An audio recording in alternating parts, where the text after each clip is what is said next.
Para você que gosta de automobilismo, seja bem-vindo a mais uma edição do Primeiro Stint, essa após Grande Prêmio do Bahrein, a prova que abriu a temporada de Fórmula 1. A gente estava esperando alguma coisa diferente, de fato, os treinos nos deram essa impressão, né? Foram 3 líderes diferentes, Daniel Ricciardo, Lewis Hamilton, Carlos Sainz Jr., e aí na hora do vamos ver, Max Verstappen e a sua Red Bull dominando novamente, e parece que assim será o ano, né? Foi uma corrida absolutamente dominante do piloto holandês, foi o 5º Grand Chelem da carreira dele. Grand Chelem, vocês sabem, é quando o piloto faz a pole position, a volta mais rápida, lidera de ponta a ponta e ganha a corrida, e agora só temos Lewis Hamilton com 6 Grand Chelems e também o Jim Clark com 8, são os pilotos que estão à frente dele neste quesito, mostrando aí que realmente o Max Verstappen pegou um período bem interessante. Porém, a coisa tá pegando lá, tem muito indício aí, muita fumaça nos bastidores, e a gente vai poder discutir hoje isso aqui no Primeiro Stint, tanto que eu pedi a vocês lá pelo X, no perfil @PrimeiroStint, o antigo Twitter, que mandassem perguntas para a gente discorrer aqui nesse programa e que a gente possa falar bastante não só do Grande Prêmio do Bahrein, que cá entre nós foi meio chatinho, né? Mas também de todos os bastidores que envolvem aí a Fórmula 1 e o momento quente que a categoria vive. Muito bem, então eu vou começar aqui com uma das perguntas que me foi feita pelo Lucas Soares. A pergunta do Lucas Soares é a seguinte, e me dá a chance de falar de duas coisas. Quem cai primeiro, Christian Horner ou o presidente da FIA? Christian Horner, vocês sabem, está envolvido naquele escândalo ali de, enfim, ter tido um comportamento inadequado perante uma funcionária da equipe. O que foi esse comportamento inadequado? Ninguém sabe. Absolutamente ninguém de fora ali do meio da Red Bull tem como afirmar o que aconteceu, porque a Red Bull optou por tratar isso internamente, conduziu com uma investigação terceirizada esse assunto, e o Christian Horner foi, segundo essa investigação privada, inocentado de todas as acusações. Mas não veio a público do que se trata. Os jornais holandeses publicaram uma coisa relacionada a envio de fotos para essa funcionária, outras pessoas falando que ele teria sido agressivo com a funcionária, mas o fato é que a gente nunca teve esse elemento para julgar ou para poder avaliar se realmente algo que mereça uma saída ou um pedido de demissão por parte dele, ou não tem como saber, mas a grande verdade é que o ambiente não é legal, o ambiente está ruim para o Christian Horner. Inclusive recentemente o Jos Verstappen, pai do Max Verstappen, veio a público dizer que se o Horner continuar no cargo, a equipe vai se despedaçar. Ele é uma figura importante e que não tem mais o apoio de todos lá dentro, né?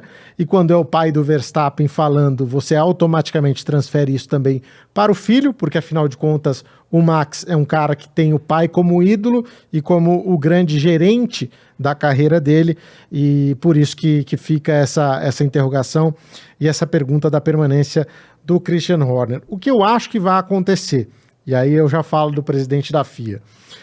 O Horner parece ter algum tipo de suporte muito grande dentro da Red Bull. Não sabemos de quem, não sabemos nem se ele é culpado e nem se ele é inocente, mas ele tem um suporte grande na Red Bull, isso está claro desde o início, desde que ele aparece na apresentação do carro, bota a cara ali, fala sobre diversos assuntos. Esse especificamente a assessoria pediu para segurar, mas ele também tocou no assunto, também falou que confiava na investigação e que estava tranquilo, que não tinha feito nada demais.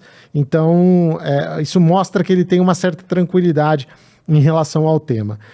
Eu acho que tudo depende muito da questão de poderio e também da questão financeira. Por que eu falo isso? Porque a partir do momento que você tem um Max Verstappen ameaçando a sua saída da Red Bull, e a gente pode dizer que isso de fato pode acontecer, porque a gente viu que o Helmut Marko já também não impediria uma saída dele, porque é um cara que parece estar muito mais do lado do Verstappen do que do Horner. aí a coisa complica um pouco. Aí os executivos da Red Bull vão demonstrar uma certa preocupação. A Ford, que está chegando como parceira da Red Bull a partir de 2026, tem no Max Verstappen a sua grande estrela, não pode perdê-la. Então, tudo isso tem um peso muito grande e aí a gente pode ter a saída do Christian Horner. Vou voltar a esse tema ainda para falar mais de Max Verstappen, o que pode acontecer, para onde ele pode ir e se eu realmente acredito que ele deixe a equipe ou não. Mas agora, engatando aqui na questão do presidente da FIA, que também é a pergunta do Saulo Novaes, que ele fala, o Ben Sulayem termina seu mandato ou renuncia antes? Vamos lá. Bom, antes de mais nada, tá claro que o Ben Sulayem não é o cara para estar lá, né, Saulo? Acho que você concorda comigo, é um cara que não tem uma trajetória que faça com que ele mereça estar lá, diferente de um Jean Todt, por exemplo, que construiu uma carreira, até de um Max Mosley, que sempre foi um cara de bastidores ali, que sempre trabalhou, teve equipe na Fórmula 1, então era um cara envolvido no automobilismo. O Ben Sulayem não me parece esse cara, me parece só um engravatado que acabou por circunstâncias e pelo crescimento do Oriente Médio também na Fórmula 1, acabou com esse cargo nas mãos. E ele está lá agora trazendo dor de cabeça para a Fórmula 1 há muito tempo. A gente sabe que Fórmula 1 e Ben Sulayem, presidente da FIA, já não se bicam há alguns anos. O Ben Sulayem se mete muito nas questões da Fórmula 1, se meteu em questão comercial, foi solicitado pela Fórmula 1 que ele fique fora disso, e a grande verdade é que existe um contrato com a Fórmula 1, se eu não me engano, até 2100, que a FIA não pode interferir nos rumos comerciais da Fórmula 1, ela faz só o regulamento esportivo e ainda assim com a supervisão da Fórmula 1 e com os pedidos que a Fórmula 1 faz para ela, né? Então o Ben Sulayem de fato é um cara que não devia estar lá. E a partir do momento que a gente tem uma denúncia grave como essa que nós tivemos essa semana, de que ele teria tomado iniciativa para interferir num resultado, que foi o terceiro lugar conquistado pelo Fernando Alonso lá no Grande Prêmio da Arábia Saudita do ano passado, 100º pódio da carreira do Alonso, isso cria uma preocupação muito grande, né? Porque é algo muito grave, a FIA não pode interferir, o presidente da FIA não pode interferir na decisão dos comissários. Os comissários é que estão lá para avaliar isso. Então eu acredito sim que se for encontrada a culpa do Ben Sulayem, ele vai dançar, porque ele tem o Grupo Liberty e a Fórmula 1 pressionando muito para que ele saia também por tudo que ele fez. Enfim, trouxe muitas dores de cabeça para o esporte nos últimos anos, inclusive com declarações polêmicas. Então acho que é um cara que realmente não permanece muito tempo no cargo, e assim eu respondo também ao Lucas Soares, quem sai primeiro, Horner ou o presidente da FIA. Eu acho que o presidente da FIA, dependendo do que se desenrolar aí dessa investigação, dessa possível participação dele na questão aí do Grande Prêmio da Arábia Saudita do ano passado.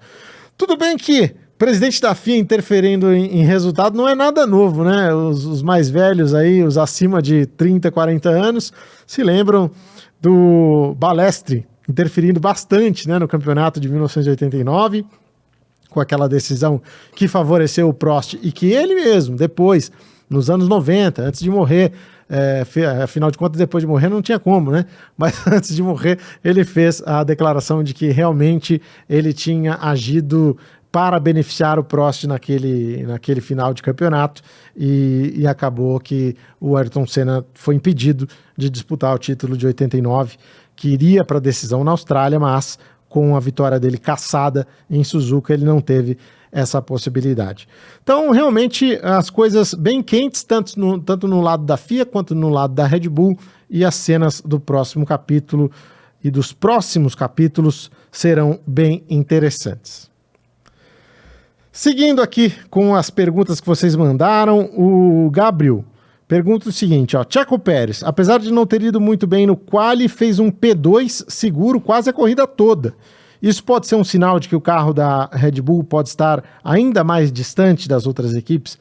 Totalmente, Gabriel, eu acho que sim. Na verdade, o Pérez, tudo que se espera dele, quando você tem um carro como esse do Max Verstappen, que impõe mais de 20 segundos numa corrida na concorrência, é que ele chegue em segundo, pelo menos.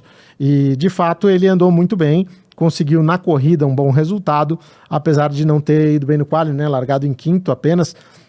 mas ele conseguiu reverter a situação durante a corrida e foi um resultado que chamou bastante atenção.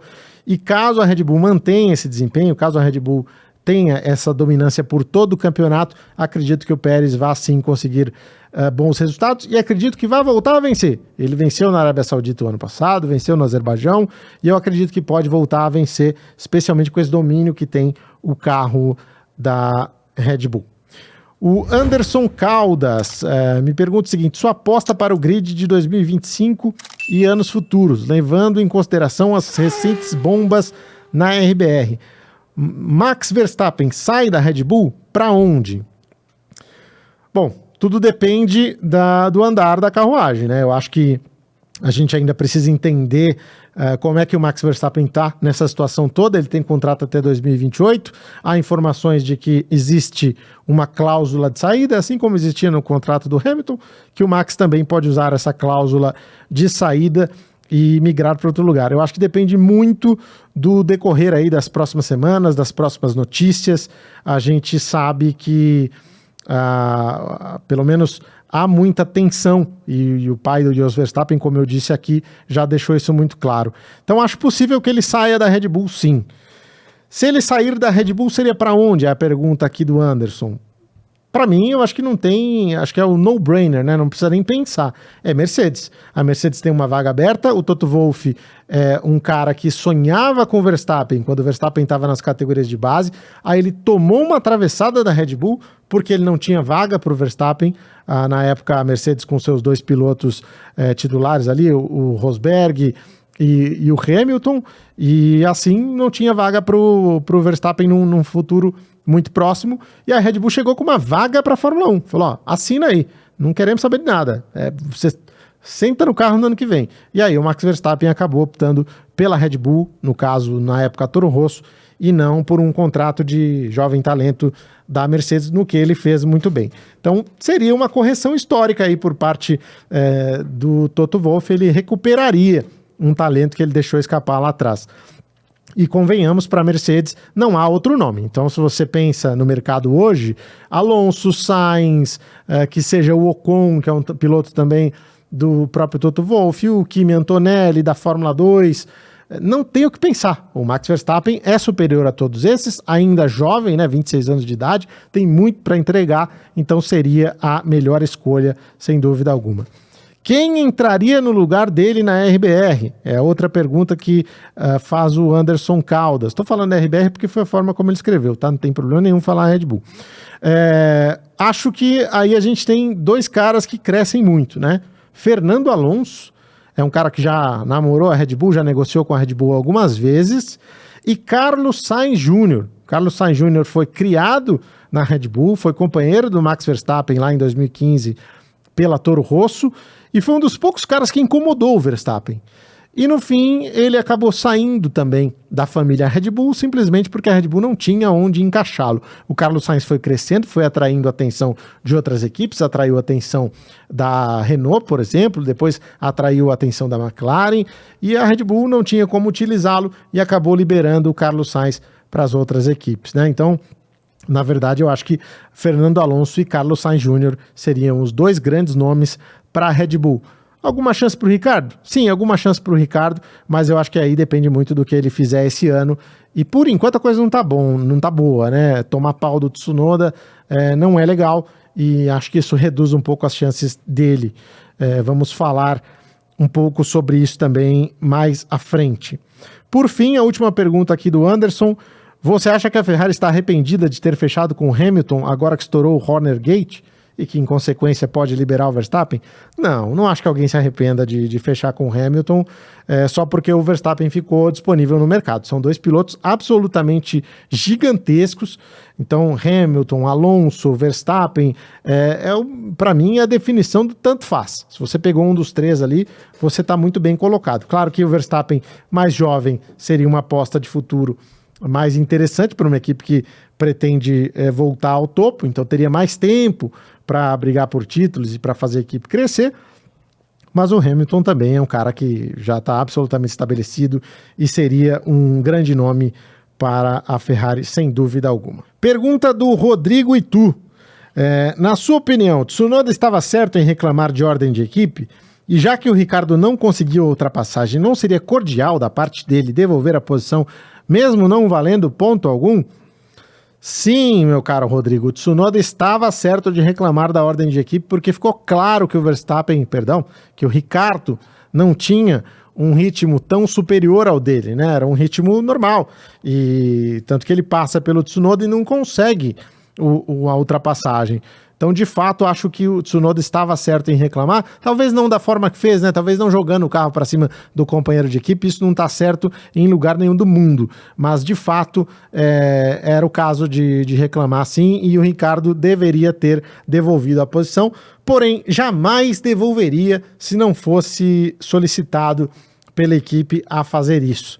Então, realmente não acho que faria o Ricardo.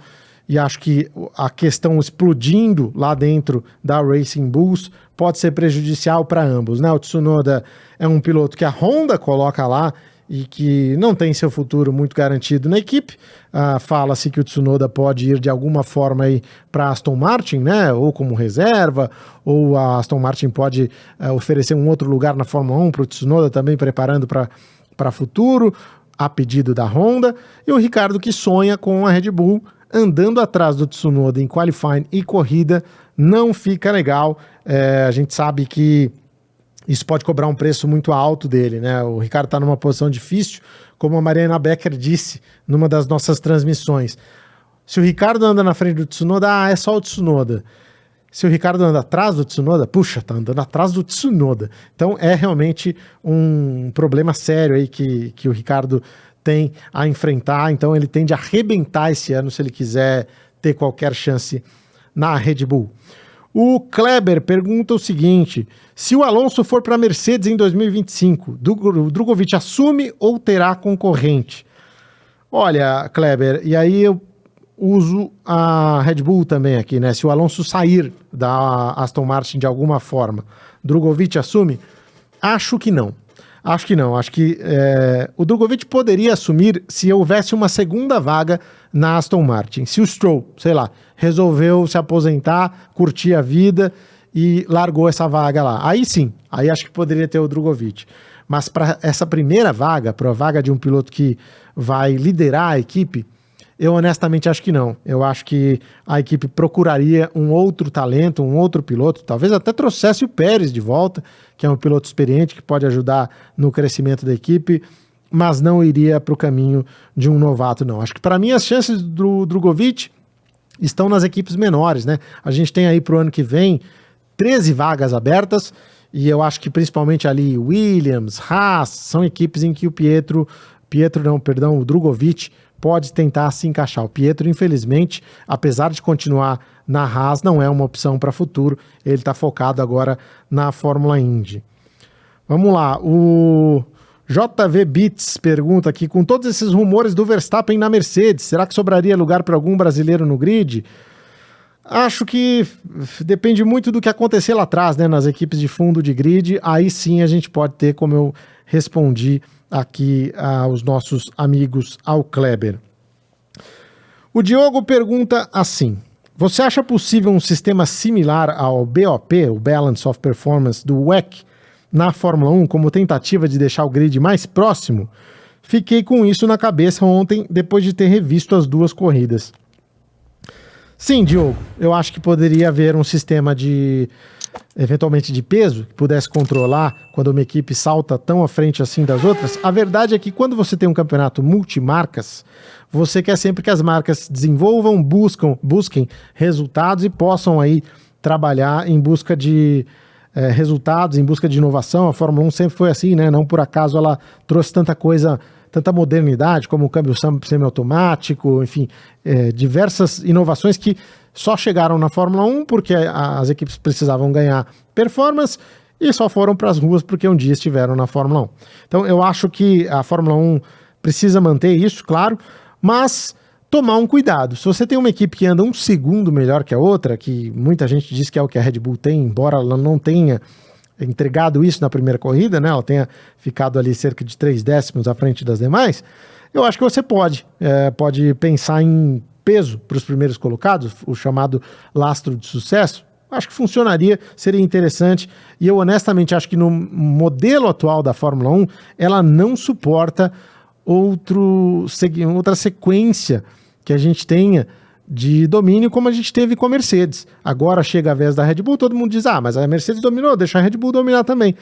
Acho que o esporte mudou um pouquinho, acho que a audiência que a gente tem, o crescimento que a Fórmula 1 teve nos últimos anos, faz a gente pensar que talvez seja o caso de colocar um freio aí, de botar um breque nessa situação para que a gente tenha as corridas mais competitivas. E até vou mais além.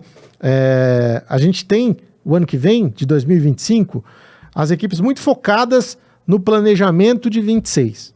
O carro de 26 só vai ser trabalhado a partir do dia 1º de janeiro de 2025. Então, no dia 1º de janeiro de 2025, você acha que alguém vai estar interessado em mexer em carro de 25? Em melhorar carro de 25? Claro que não. Então você imagina, a Red Bull conseguiu um ano dominante em 2024 e engata um carro competitivo para 2025 também. Vai ser outro passeio, e aí a gente vai ter 2 anos de um domínio e de corridas vencidas aí na sua totalidade praticamente pela Red Bull, e isso seria muito prejudicial ao esporte. Então eu acho sim que a FIA deveria pensar em alguma coisa para poder frear esse rendimento, não só da Red Bull, mas de qualquer equipe daqui em diante, para que o campeonato fique mais equilibrado. Vitor me diz o seguinte: o que acontece com a equipe Alpine? Vitor, se você fizer essa pergunta para eles não sabem responder, cara. Realmente a Alpine é muito abaixo do que se espera de uma equipe de fábrica, né? Uma equipe que tem toda a tradição que a Renault tem, com 2 títulos mundiais, com a criação do motor turbo, né, na Fórmula 1. Então a Renault tem muito a entregar e tem feito muito pouco. O primeiro item é a questão dos motores. A Alpine está com o motor Renault, que é a unidade de potência mais fraca da Fórmula 1, congelado. Quando o regulamento foi congelado, a Alpine tinha o pior motor da Fórmula 1 e ela não pode mexer, ela não pode ter ganho de performance. Por isso, ela fica atrás naturalmente. Mas é para andar em último? É para tomar pau da Haas? Não, não é para tomar pau da Haas. Então, alguma coisa muito séria acontece aí também. Uma troca de comando no meio do ano passado, sem muita justificativa. O Otmar Szafnauer estava cometendo erros, isso era muito claro, mas a gente sabe também que algumas das peças que o Szafnauer tinha contratado nem mesmo chegaram a assumir seus cargos na Alpine. Ele foi demitido antes que os contratados dele chegassem, então isso chama muita atenção. Acho que é uma equipe com muito cacique e pouco índio, essa é a grande verdade. É uma equipe rachada, uma equipe que tem parte das suas operações na França e parte das suas operações na Inglaterra, e isso não seria nenhum problema se essas partes se falassem, se essas partes se entendessem, e não é bem assim. O ano passado a gente tinha informações até de que eles ficavam em hotéis diferentes, iam para a pista em horários diferentes, ou seja, motor e chassi não conversavam de jeito nenhum, sendo uma equipe francesa e com os chassis preparados lá na Inglaterra. Então é uma pena que isso aconteça. Eu espero que a Alpine possa de alguma forma evoluir, melhorar, porque tem 2 pilotos também aí muito bons, né? O Gasly e o Ocon, com muito talento, e a gente não quer ver eles andando ali em 19º e 20º lugar de jeito nenhum. O João Pedro pergunta: na sua visão, quais equipes chegam como favoritas para a próxima etapa da Fórmula 2? Agora também, né? Nesse fim de semana na Arábia Saudita.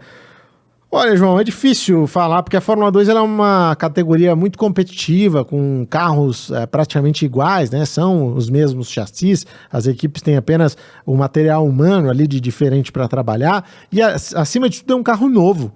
Então é difícil a gente apontar alguém que tenha alguma vantagem.